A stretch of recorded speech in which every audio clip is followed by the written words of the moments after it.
আচ্ছা, আমাকে সুন্দর লাগতেছে না আজকে? হ্যাঁ সুন্দর লাগতেছে। এখন আমি যাই, আমার অফিসে লেট হয়ে যাচ্ছে, প্রতিদিন অফিসে লেট হয়ে যায় আর আমার স্যালারি কাটতে থাকে। সো প্লিজ আমি যাই, তোমার সাথে পরে কথা হবে।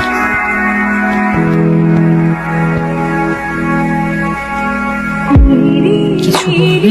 তুমি চেনো আমাকে? পরিচয় না দিলে কিভাবে চিনব? আমি রায়ান, তুমি? অত্রিতা। তোমাকে আমার কেন যেন খুব চেনা চেনা লাগছে। হতে পারে, জানি না। তুমি কি এখানে কারোর জন্য অপেক্ষা করছো? না তো, কেন? এমনি। এমনি ছাড়া কি আর কিছু বলতে জানো? জানি তো। কি জানো? আচ্ছা, তোমার কোনো সোশ্যাল অ্যাকাউন্ট বা ফেসবুক আইডি? আমি তোমাকে ফ্রেন্ড রিকোয়েস্ট পাঠিয়েছি। ফ্রেন্ড রিকোয়েস্ট পাঠাইছো? আচ্ছা, আমি তাহলে বাসায় গিয়ে তোমাকে টেক্সট করবো, কেমন? তোমার ইচ্ছা।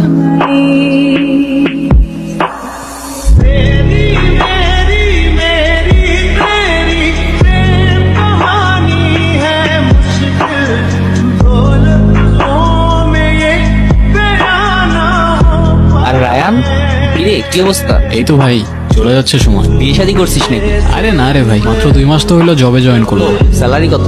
তুই আগে বল। আমার 50 দিচ্ছে, কিছুদিন পরে ডাবল হয়ে যাবে ভাই। তোর কত? ওই 20 আর কি। আরে ভাই কি করতেছিস লাইফ? এইটুক স্যালারি দিয়ে হয় নাকি? হ্যাঁ আমার চলে তো ভাই, একদম জোশ চলতেছে লাইফ, পুরো মাস্ত। তুই এক কাজ কর, তুই তোর কোম্পানির কিছু ডাটা আমার কোম্পানিতে শেয়ার কর, আমি এখানে তোকে ভালো একটা স্যালারি ম্যানেজ করে দেবো। যেই পাতে খাই ওই পাতে আমি থুকি না ভাই। নেমো খারাপ এই দুনিয়ার মানুষগুলো হইতে পারে, আমি না। এ যা শালা, হাওয়া আসতে দে। তুমি এখানে যে? কেন, আমায় দেখে খুশি হওনি? না সেটা না, কিন্তু তোমার তো এখানে থাকার কথা না। তো কার থাকার কথা? আমি পরে বলবো তোমাকে, ঠিক আছে? আচ্ছা, সে না হয় পরে বুঝলাম, কিন্তু তুমি কাল আর আমায় টেক্সট করলে না যে? আমি পরে সব তোমাকে বলবো, ঠিক আছে? পরে কেন, এখনই বলো। এখন কেমনে যে বুঝাই, এখন যাও তুমি প্লিজ প্লিজ। কি হয়েছে? চোখ খোলো। চলে গেছে না? কে চলে গেছে? কি হয়েছে বুঝলাম না আমি। আরে না কিছু না, ওই একটা ফ্রেন্ডের সাথে দেখা হয়েছিল আমার। তোমার তো তোমার ফ্রেন্ডের সাথে কথা বলার জন্য হাজারো সময় আছে, শুধু আমার সাথে কথা বলার জন্যই সময় হয় না। তুমি তো জানো কাজ নিয়ে ব্যস্ত থাকি, টাইম না পেলে আমি কি করবো? এত কষ্ট করে দেখা করতে আসবো, এসে এসব শুনবো তোমার কাছ থেকে। হ্যাঁ তো আইসো না। হ্যাঁ ঠিক আছে, রিলেশনশিপ, তোমার আমাকে ভাল লাগে, আমার তোমাকে ভাল লাগে, সময় হলে বাসায় বলে দিবা, কাহিনী শেষ।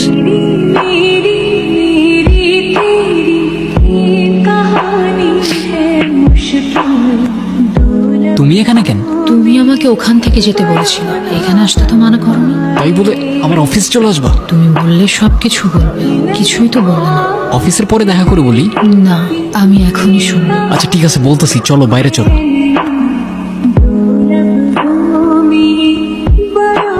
হ্যাঁ কফি। আমি কফি খাই। শিট, আগে বলতা চা নিয়ে আসতাম। কথা ঘোরাচ্ছ কেন?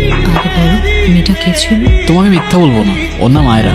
ওকে আমি ভালোবাসতাম, কিন্তু এখন আর বাসি না। কিন্তু কেন? আমার কেন যেন ওকে আর পারফেক্ট লাগে না, মনে হয় আমি আরো বেটার কাউকে ডিজার্ভ করি।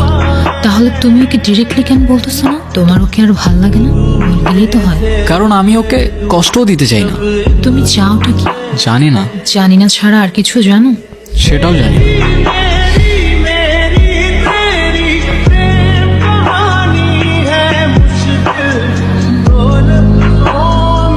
হ্যাঁ কি হয়েছে বলো। তোমাকে আমি কতগুলা কল দিছি, তুমি কল কেন ধরতেছো না? আমি ঘুমাবো, কেন বুঝতেছো না? তুমি সকালে কাজে যাবা, সারাদিন একটা টেক্সট করবা না, রাতে কল দিবা না, আমাদের কথাটা কখন হবে বলবে একটু আমাকে? আয়রা তোমাকে না বারবার আজকে বললাম, তুমি সেম জিনিসগুলো আবার স্টার্ট করলা। হ্যাঁ তো আমি কি করবো, আমাকে একটু বলবা? আমার একটু ঘুমাইতে দাও, আমার সকালে উঠতে হবে। রাখতেছি।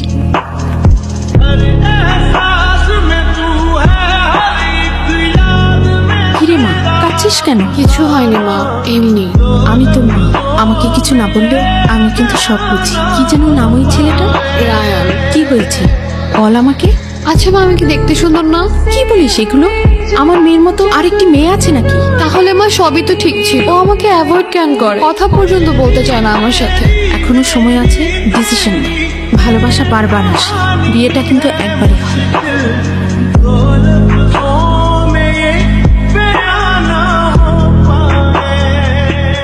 এভাবে সারা রাত কে টর্চার করে আয়রা? আর টর্চার করবো না তোমাকে। তো কল কেন দিছো? শেষবারের মতো একটু দেখা করতে পারবা কাল? সরি পারবো না, কালকে অফিস আছে। আমি ওয়েট করবো, তোমার ইচ্ছা হলে আইসো, আর যদি না আসো তাহলে ধরে নিও এটাই আমাদের শেষ কথা।